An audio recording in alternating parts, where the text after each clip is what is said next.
Hello everyone, thank you for joining me. I'm Kerry. Today I'll be showing you a baby blanket I made. For the blanket I used 3 200-gram balls of Bendigo Woolen Mills 8-ply luxury yarn in Baby Blossom. A crochet hook, I used a 5mm hook. 5 unicorn appliques and 4 rainbow appliques, all made using 2-ply cotton.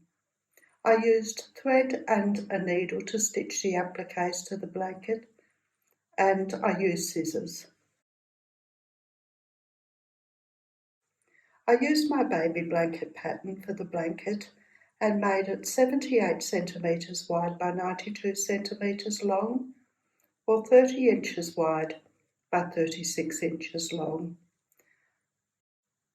I added a simple edge to the blanket of 1 single crochet in each stitch around, except the corner stitches where I worked 3 single crochet in each stitch. For the second row, I worked 1 single crochet in each second stitch with 2 chain between each single crochet.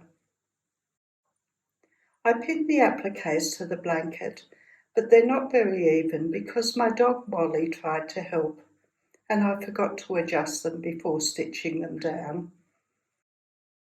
I stitched the appliques to the blanket using sewing thread and a needle. We'll add links to the baby blanket, the unicorn applique and the rainbow applique in the description below. If you've liked my video, please like, subscribe and share. I'm also on Facebook, Instagram, Pinterest and Patreon.